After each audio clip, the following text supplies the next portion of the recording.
Hey everybody, got the Hobby Drifter here again. Very excited with this week's book off pickup. Been after this guy for a while. This is the Spiderman and Leopaldon from the Japanese Spiderman series.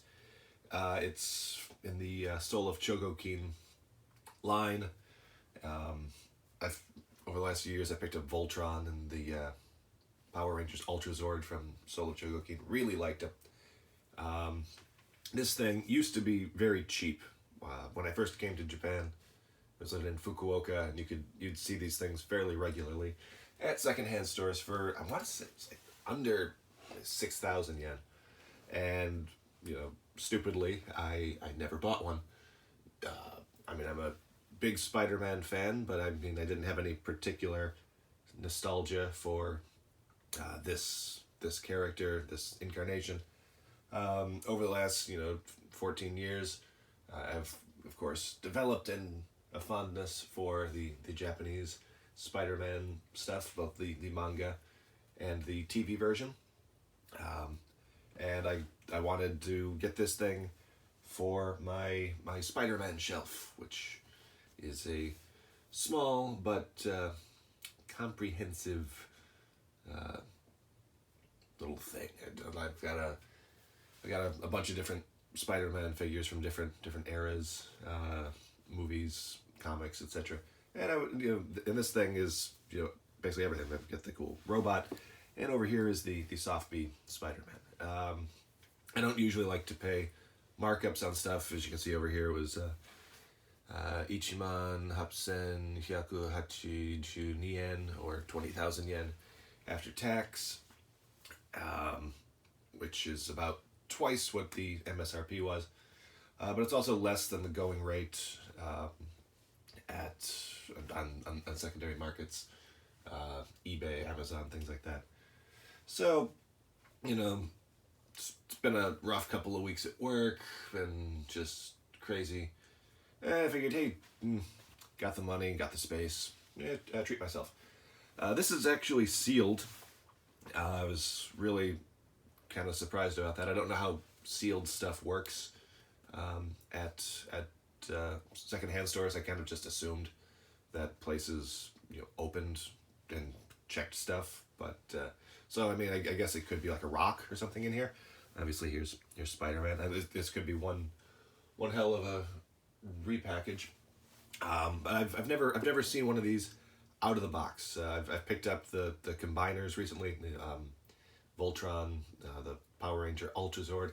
Love them. I think they're fantastic, which is what really kind of spurred me to get this one other Soul of Chogokin figure. So like I say, I've never seen this before in person. So I'm going to take the tape off over here. Oop, yep, got the tape off here. Just peels right off. Good deal. All right. Yeah, right. Let's take a look. We got the box here. We got your Spider-Man in there.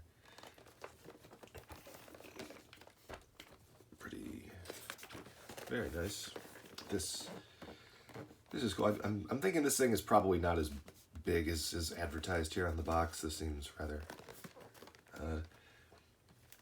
showing off all the different parts.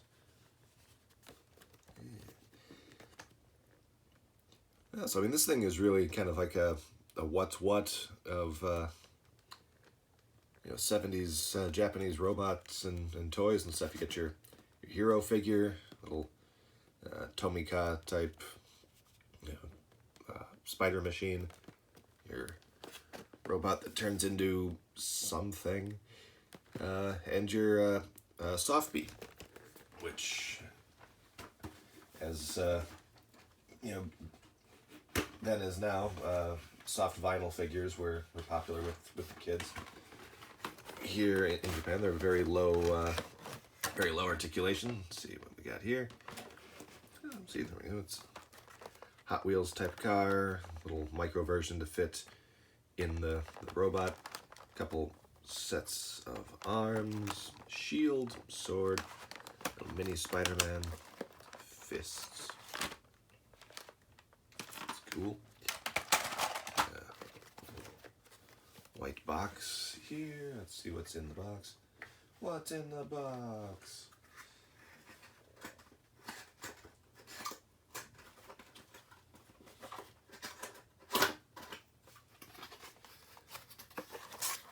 And what's in the box is plastic stuff. I guess these are parts of, yeah, this is for the stand. Spiderman, no hyphen, and the katakana Leopaldon, which is one of those Japanese names that you could translate a couple of different ways, kind of like Deseras in Transformers.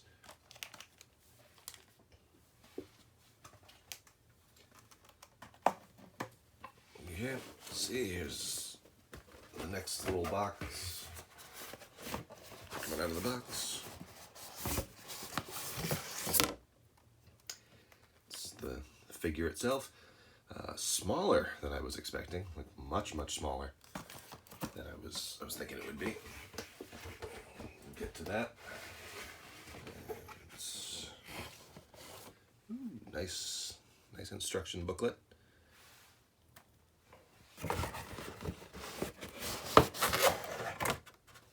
Oh wow! Yeah, the soft B Spiderman is really nice. Very nicely detailed, nice paint, very crisp. Looks like the bracelet, twisty tie that it's gonna be a real pain to get out. Very nice. These are the emissary from Hell pose. Looks like the arms are slightly articulated, but if you move them, they're just gonna look weird. So I'm just gonna keep them like that when he goes up on my shelf. And let's take a look.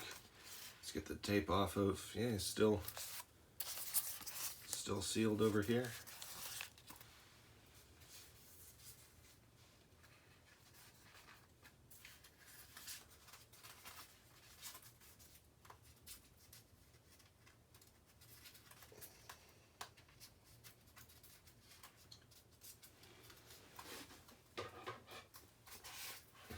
Cut tape because this is going in my permanent collection. Probably not going to be reselling this. So yeah, there we go. Open the little cardboard coffin, and yeah, that's cool. It's smaller than I was expecting, but again, this thing did originally retail for 10,000 yen, so obviously it wasn't going to be, Voltron sized. That beast had like a 40,000 yen MSRP, and that was years later.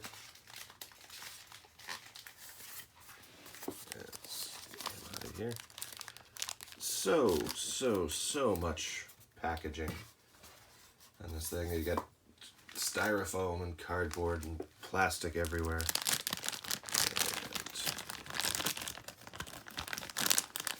This thing is very heavy. It's plenty of metal in here.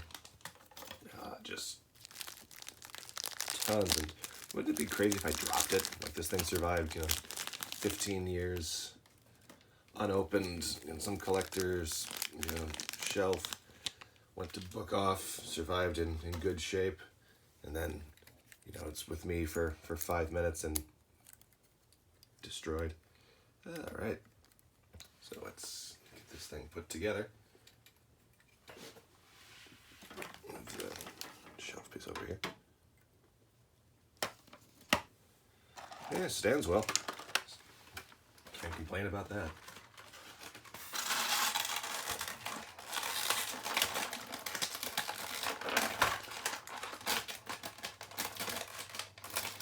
See, this is bringing back some memories of when I helped my internet friend get a bunch of these things.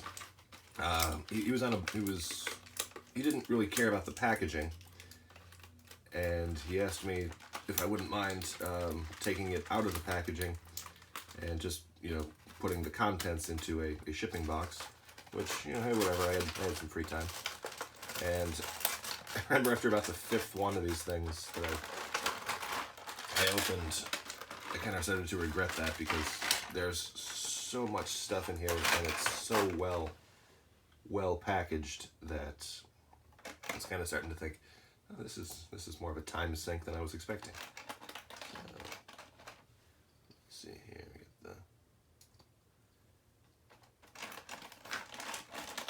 the hands and the arms.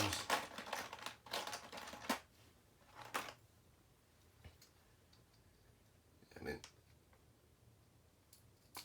altogether, this thing is very important to the history of both Spider-Man and Power Rangers. This was the inspiration for the Zords, the mecha that would become a part of Power Rangers and Super Sentai for years. I mean, still now, over 30 years later. Could you imagine a Power Ranger or a Super Sentai series that didn't have, you know, a giant robot? I can't. I was a Transformers fan. That's what got me into Power Rangers in the 90s, was that you know, vehicle-based Transformers weren't really around. So, you know, get the Megazord and Dragonzord and stuff like that, and ooh, wow, it's kind of scratching the itch. And hey, there's these colorful heroes that go along with it.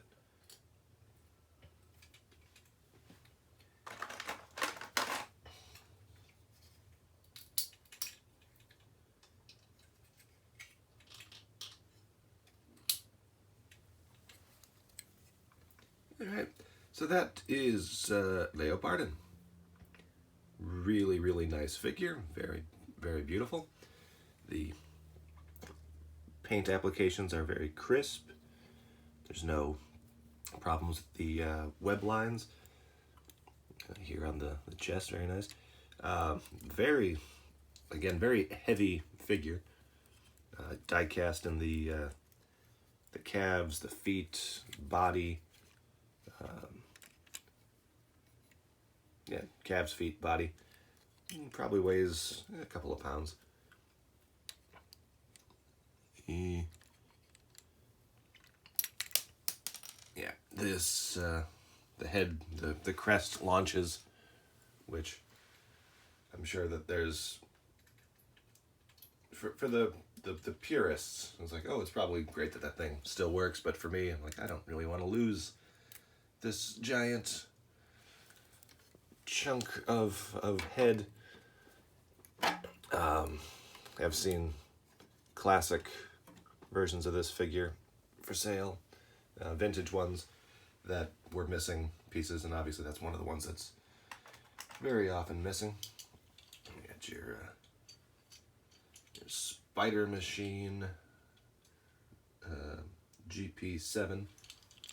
There's again also a lot of die cast on here. Paint application on this one isn't quite as crisp. There's some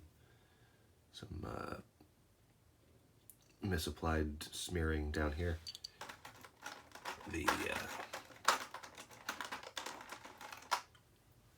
Spider-Man figure isn't quite to scale. I'd say it's maybe a little bit too big. It would be cool if he could fit in here, but still, for display, that's probably what you want.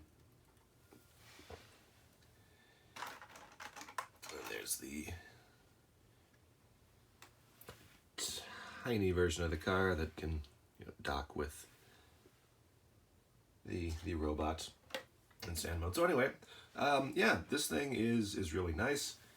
Like I say, I basically bought it as a little bit of retail therapy for a long couple of weeks at work and what have you. I mentioned that I'm not a big fan of the shooting crest thing here. The arms, you have two sets of arms. One of them has the fist firing gimmick, and yeah, there is some metal in here too. This set of arms doesn't have the shooting gimmick. So less chance of this thing flying off my shelf, as has happened with a couple of figures that I put up on the shelf. I like to display them, fully loaded, which I probably shouldn't do for screwing up the springs. But I have had, like, especially in earthquake-prone Japan, where, there'll be like a little bit of shake and, God Ginrai will fire his missile or Metroplex or something. And I gotta look around the spare bedroom trying to find out where this thing flew away to. So it's nice that this won't happen. Yeah, so $180 figure, beautiful. Glad I bought it. No regret there. It's very, very nice. However, I should then point out that the original MSRP of 10,000 yen, or I think at that time it would have been about $85. Love doing the conversions in my head across a couple of decades. But yeah, the original MSRP on this thing, 80 something dollars, 10,000 yen, would have been just fantastic. I mean, that's a hell of a deal. Also, hell of a deal if I had thought to buy this thing when it was $50 instead of $180. But yeah, yeah. So he's about the same size as the Spiderman. Would have been cool if he was a little bit bigger, but obviously that this fits the bill on this. Two great display pieces for my shelf. I cannot wait to get those things up there. I'll share pictures when I do up on Twitter. But I'm gonna call it there, guys. Thanks for joining me for this unboxing of the Japanese Spiderman and Leopaldon. And I will talk at you next time. Thank you very much, and happy hobby.